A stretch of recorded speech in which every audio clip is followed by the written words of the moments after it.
Hi there, my name is Devi Prasad. Welcome to Landing on SDT by Hackers YouTube channel. If you are an IT professional and looking for a hack or a quick solution of real life project complexity, or looking for a tool hacks like Jmeter, LoadRunner, Jira, any testing tool which bringing value in process improvement, which will save monetary benefit to your company and your career growth inside the company, then you are in the same channel and you are in the same track.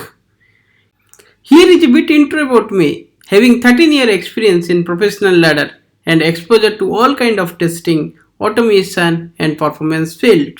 My goal here is to share my experience with hacks which I had learned so far which are more value add for any project.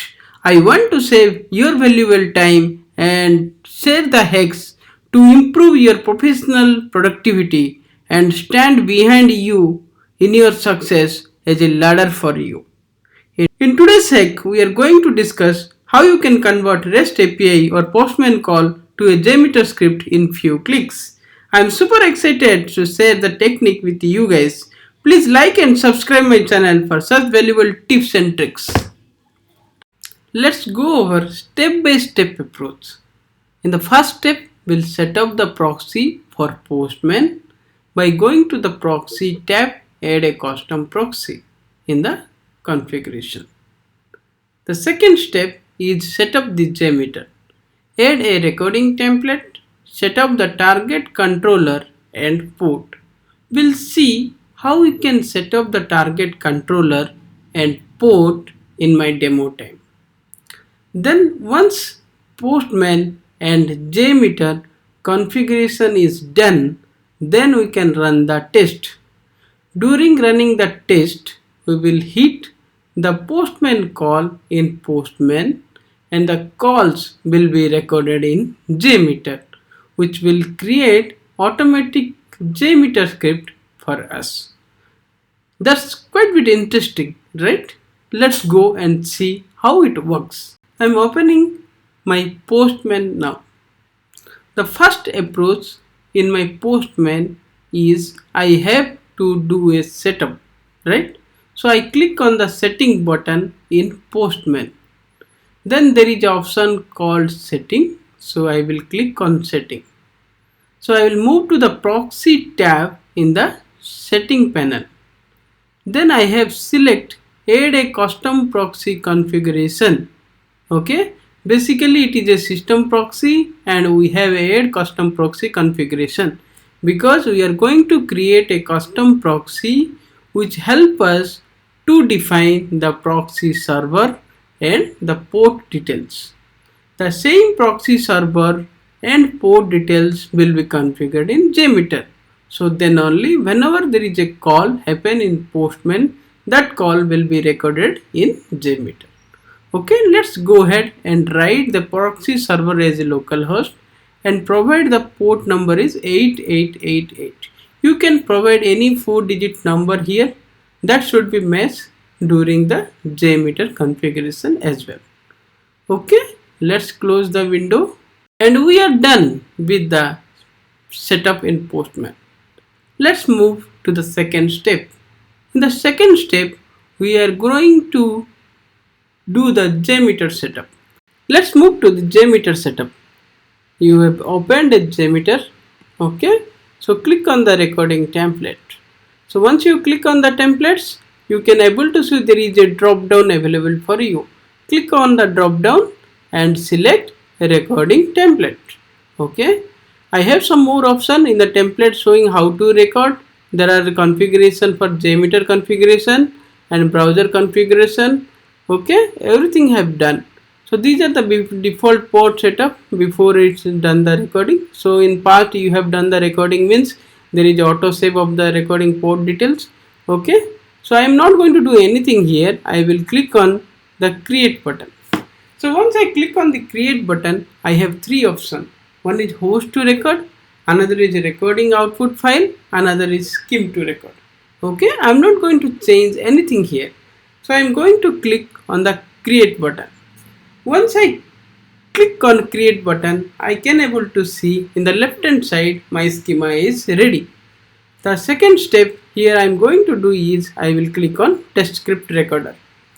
So in the test script recorder in the right hand side you can see a test plan creation. Okay. In this we have a target controller, another is called grouping.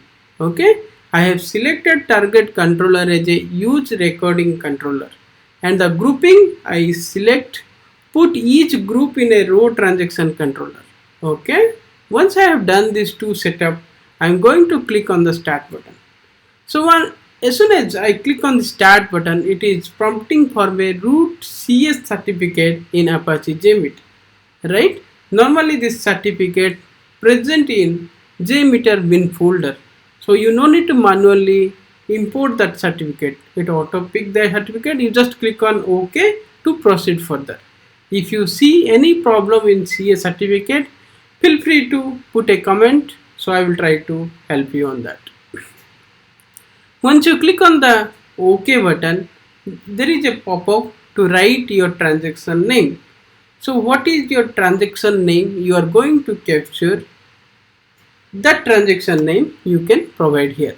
Let's suppose my transaction name is Jmeter hex. Once I provide the transaction name, what I can do is I can move to Postman. Okay, I will trigger my request. So I have got 200 success response. I have received my body details as well. So I will go to Jmeter now. I will click the stop button. So my transaction is stopped now. My recording is stopped now. So what I am going to do is I will going to expand the thread group. Then going to expand the recording controller. You see guys, there is a Jmeter hex transaction controller is created for you. You have given the transaction name Jmeter hex during your recording. Do you remember? Yes. Let's move to the Jmeter hex transaction controller in detail. Once you expand it, you can see there is a HTTP request created for you. And this is the get call, and this is the path, and this is the server details, right? So looks like exactly replica of Postman got captured in Jmeter now. So let's go to results tree. I would like to see my recordings, whatever the traffic recorded in Jmeter, is it working fine or no? Okay. So what I'm going to do is I will click on the run button. So if you are running the test for first time, you can save this test plan. Yes, I'm going to save this test plan and view results tree JMX.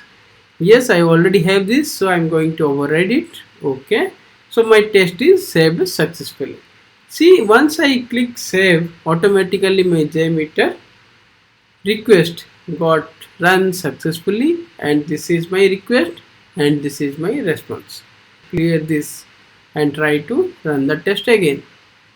So once you see here there is a response data we received, and this is the request and this is the response data. Okay, looks like the total API call is successfully converted into a Jmeter script. Once your script is created, now you can design your performance test based on your NFR.